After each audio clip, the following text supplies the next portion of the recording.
আজকের এই ভিডিওটা অতি গুরুত্বপূর্ণ। দেখা মাত্র প্রত্যেকটা বাংলাদেশী নাগরিক এটা ভিডিওটা শেয়ার করে দিবেন, কারণ আমি যে তথ্যগুলো দিচ্ছি।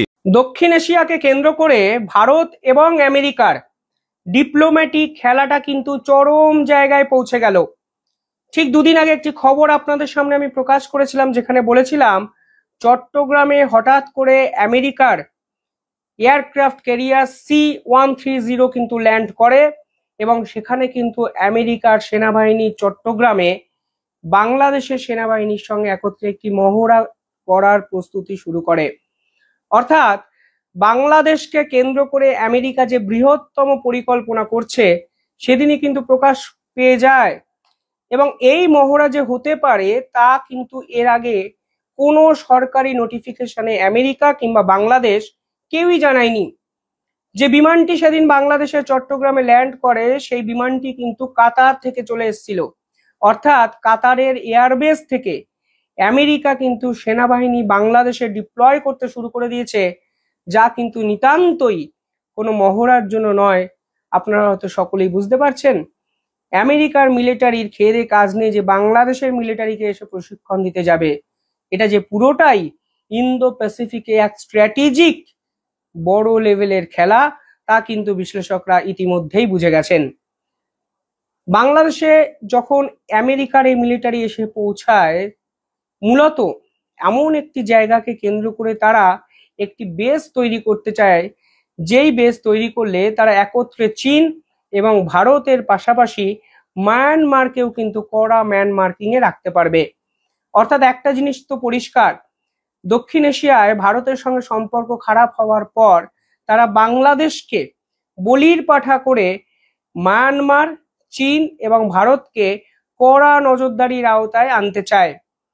মায়ানমারের যদি বর্তমান অবস্থাটা দেখেন তাহলে দেখবেন চীনের মদতপুষ্ট জুংটা সরকার এখন মায়ানমারকে চালাচ্ছে এবং তারা ঘোষণা করেছে তারা খুব শীঘ্রই নির্বাচন করবে। এবং ধরেই নেওয়া যায় এই নির্বাচনের বিপক্ষে আরাকান আর্মি তারা কিন্তু লড়বে এবং আরাকান আর্মি কিন্তু মায়ানমার দখলের চেষ্টায় প্রায় আস্তে আস্তে এগোতে শুরু করেছে। এই মুহূর্তে দাঁড়িয়ে সব থেকে বড় প্রশ্ন যে আরাকান আর্মির মতো ছোট্ট একটি বিদ্রোহী গ্রুপ দিনের পর দিন অস্ত্র কোথা থেকে পাচ্ছে? একটা মুভমেন্ট চালানোর জন্য মিনিমাম ফান্ডিং দরকার হয়, সেই ফান্ডিং তারা কোথা থেকে পাচ্ছে? জুংটা সরকার চীনের মদতপুষ্ট, সকলে জানে, আন্তর্জাতিক স্তর জানে। অর্থাৎ জুংটা সরকারকে funding, military support, strategic support চীন দিচ্ছে। কিন্তু চীনের শক্তিধর জুংটা সরকারের বিপক্ষে যারা লড়ছে সেই আরাকান আর্মির হাতে অস্ত্র কে দিচ্ছে? পরিষ্কার উত্তর, বাংলাদেশকে কাজে লাগিয়ে আমেরিকা দিনের পর দিন আরাকান আর্মির হাতে কিন্তু অস্ত্র পৌঁছে দিচ্ছে। এই যখন ডেভেলপমেন্ট হলো তখন ভারত কিন্তু চুপচাপ বসে থাকলো না। ভারত কিন্তু এই প্রথমবারের জন্য মায়ানমারে তাদের সেনাবাহিনী পাঠালো এবং যে খবর প্রকাশিত হয়েছে সেখানে বলা হচ্ছে 120 জন সেনাবাহিনী সদস্য ইতিমধ্যেই মায়ানমারে কিন্তু পৌঁছে গেছে। এবং সব থেকে ইন্টারেস্টিং বিষয় হলো এই প্রথমবারের জন্য 16ই সেপ্টেম্বর বাংলাদেশের একদম সীমান্তবর্তী এলাকায় ভারতের সেনাবাহিনী এবং মায়ানমারের সেনাবাহিনী একসঙ্গে এক্সারসাইজ করবে, যা কিন্তু সরাসরি আমেরিকার মিলিটারি পাল্টা ডিপ্লোম্যাটিক বড় স্টেপ। যে তথ্য উঠে এসছে সেখানে বলা হচ্ছে আমেরিকার পাল্টা ভারত সেনাবাহিনী পাঠিয়েছে IL-76 এয়ারক্রাফট ক্যারিয়ারে। অর্থাৎ এই ধরনের এয়ারক্রাফট ক্যারিয়ার মিলিটারিকে যুদ্ধের জন্য একটি জায়গা থেকে অন্য জায়গায় নিয়ে যেতে সাহায্য করে।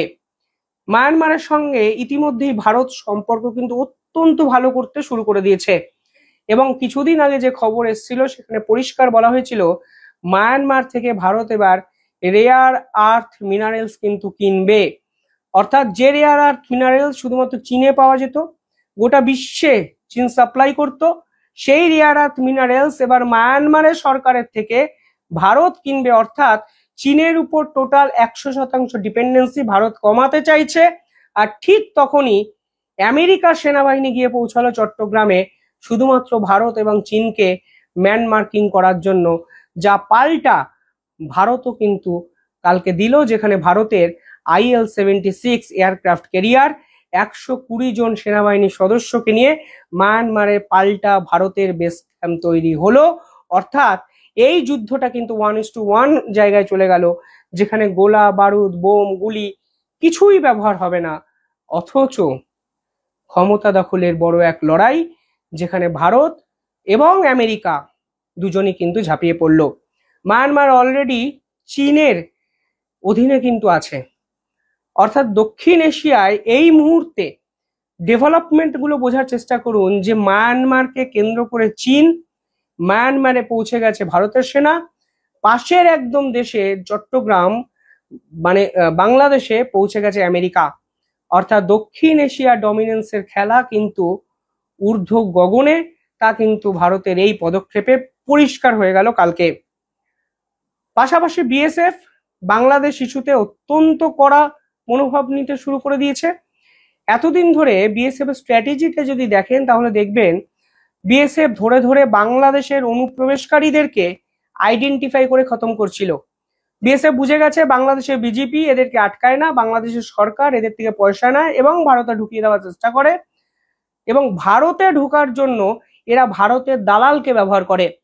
আর বিএসএফ এই প্রথমবারের জন্য ভারতীয় দালালকে টার্গেট করলো, যা নিয়ে রীতিমতো সীমান্তে হইচই পড়ে গেল, যা কিন্তু সাম্প্রতিক সময় এর আগে হয়নি। কালকে ভারতের এক যুবককে বিএসএফ ঘরে ঢুকে এনকাউন্টারে শেষ করে। সে যুবকের নাম নুরুল ইসলাম। তিনি বাংলাদেশের লাগোয়া একদম যে ত্রিপুরা সীমান্ত কৈলাস শহর, সেখানে কিন্তু অবস্থান করছিলেন, সেখানে তার বাস।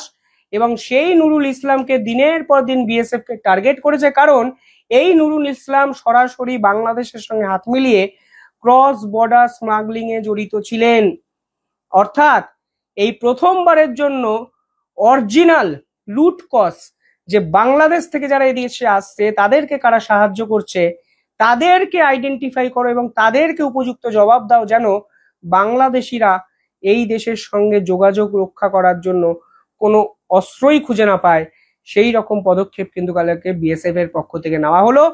যদিও নুরুল ইসলামের ফ্যামিলি সরাসরি বিএসএফ এর বিপক্ষে অভিযোগ করেছে যে কোনো রকম প্রভোগেটিভ ওয়ে ছাড়া, মানে উস্কানিমূলক কোনো আচরণ ছাড়াই নুরুল ইসলামের বাড়িতে ঢুকে যায় বিএসএফ এর কমান্ডাররা এবং ইনস্ট্যান্ট গুলি করে তাকে শেষ করে।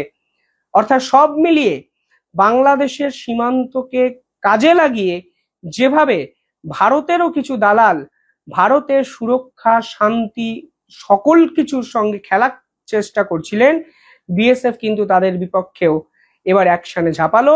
এবং অ্যাকশনে ঝাঁপানোর কারণও কিন্তু আছে, যা আপনারা জানেন। ঠিক দুদিন আগে পার্টিকুলার এই জায়গায় একজন বিএসএফ কর্মীকে ছুরি ঢুকিয়ে হত্যা করা হয় বাংলাদেশের অনুপ্রবেশকারী দ্বারা। অর্থাৎ সব মিলিয়ে খেলাটা কিন্তু সত্যি জমে গেছে, কারণ বিএসএফ এই রকম অ্যাগ্রেসিভ মোডে অন্তত শেষ 8-9 মাস যায়নি, যেই রকম অ্যাগ্রেসিভ মোডে কালকে পৌঁছালো। উল্টে ভারতের সেনা আবার পৌঁছে গেল মায়ানমারে। 120 জনের একটি টিম, আমেরিকার সেনাবাহিনীর মহড়া, উল্টে ম্যানমার্কিং করবে ভারত। অর্থাৎ লড়াইটা হবে বুক চিতিয়ে।